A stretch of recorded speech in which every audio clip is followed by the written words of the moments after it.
केंद्रीय प्राथमिक शाळा पारगाव या शाळेतल्या या बोलक्या भिंती किती सुंदर आहेत पहा. आदर्श शाळा आहेत, त्याबरोबर येथील शिक्षकसुद्धा अतिशय अभ्यासू आणि कर्तृत्ववान आहेत, उपक्रमशील आहेत. म्हणूनच या भिंती बोलक्या आहेत पहा.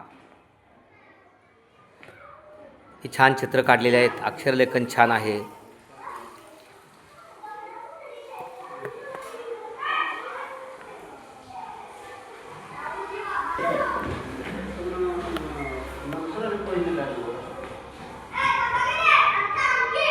भाज्या पूर्णपणे असतात. साधारणपणे 3-3.5 गुंठ आहे. माहीत सांगा. हे केकरे सर मुख्याध्यापक, आदर्श मुख्याध्यापक या शाळेचे उपक्रमशील मुख्याध्यापक माहिती सांगतायत आपल्या परिसराच्या शेतीची. शाळेमध्ये एक परसबाग हा एक उपक्रम आहे. या उपक्रमाद्वारे विद्यार्थ्यांना सेंद्रिय पद्धतीनं पालेभाज्या सर्व उपलब्ध करून दिल्या जातात.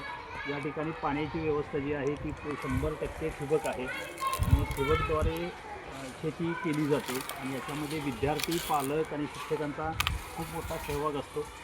प्रत्येक दिवशी एक पालेभाजी या परिसरात पिकवून विद्यार्थ्यांना सेंद्रिय पद्धतीनं दिली जाते. पालेभाजीचा येणारा खर्च आहे तो खर्च निघून आम्ही आमच्या केंद्रातल्या इतर शाळांना देखील परसबागेतून मिळणारं उत्पन्न देण्याचा प्रयत्न आम्ही करत असतो. छान छान छान. एका वेळेला टमॅटो साधारणपणे 25 किलो एका वेळेला जास्तीत जास्त उत्पन्न निघू शकतं. हे सगळं उत्पन्न हे टोमॅटोच्या शालेय पोषण आहारासाठीच वापरलं जातं. टमॅटो, पालेभाज्या, वांगी, गवारी, भेंडी हे सगळ्याच उत्पन्न या ठिकाणी मग त्या सीझनला त्या भाज्या बाहेरून बाजारातून विकत आणाव्या लागल्या नाहीत.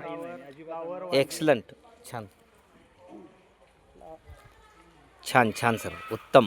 1954 ची शाळा. विद्यार्थी संख्या राखलेली आहे. तुमच्या उपक्रमशीलतेमुळं विद्यार्थी संख्या आहेत. ही शेवगे झाडं, शेवग्याच्या शेंगांची भाजी पण यांना मिळालेली आहे खायला. आपल्याच औषध वनस्पती कुठल्या कुठल्या त्या गवतीच्या आहे. सर आडूसा कुठे आहे? आडूसा म्हणजे औषधी वनस्पती सुद्धा ह्याच्यात रोजवलेल्या आहेत. छान. हळद,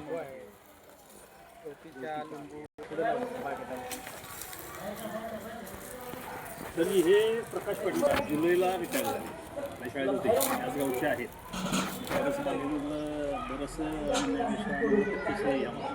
छान. परसबागेसाठी योगदान आहे सरांचं. पायपा वगैरे सगळ्या ज्या ठिबकच्या बर. शेतातल्या मिळतात. अरे वा, छान. याला म्हणायचं दातृत्व. छान. कसं पाणी आहे? हा शाळेच्या समोरचा परिसर आहे. हा झाडांचा, वेगवेगळ्या फुलांची झाडं आहेत, हिरवेगार झाडं आहेत, बहरलेली आहेत. पहा, जेवायला सुट्टी. सर कोणतं फुला झाड आहे ते? हे डेलिया. हे फुल साधारणपणे 15 दिवस असं तुम्हाला उमलणार. होय, उमलणार जाणार. हेच एकच. आणि ह्याचं फुल जे नाही हे साधारणपणे कमळासारखं मोठं होतं. हे पहा, या फुलाचं वैशिष्ट्य. सर या फुलाचं नाव काय? डेलिया फुल आहे. 15 दिवस हे उमलतंय, परत ते कोमेजतंय, उमलतंय. हेच फुल 15 दिवस आणि कमळासारखं मोठं होतं. हे या फुलाचं वैशिष्ट्य आहे. नाव आहे डेलिया. ही फुलं झाडं आहेत, पुरं हिरवेगार आहेत. पाण्याची अतिशय उत्तम सोय आहे, उत्तम नियोजन आहे आणि हा शालेय परिसर भव्य मोठा आहे, क्रीडांगणासहित. आणि ठिबकचे वैशिष्ट्य म्हणजे अनेक मी प्राथमिक शाळा फिरलेलो आहे, ठिबकचं कुठंही नियोजन नाही, परंतु या शाळेमध्ये ठिबकचं सुंदर नियोजन केलेलं आहे. कमी पाण्यामध्ये या ठिकाणी फुलं हे अगदी हिरवेगार झाडे आहेत, बहरलेले आहेत फुलाने आणि फळाने. छानच, नंबर 1. परिसर एखाद्या हायस्कूलला लाजवेल असा. बघितलं का हा परिसर किती छान आहे, एवढा भव्य दिव्य आहे. नारळी झाडं पण आहेत काय?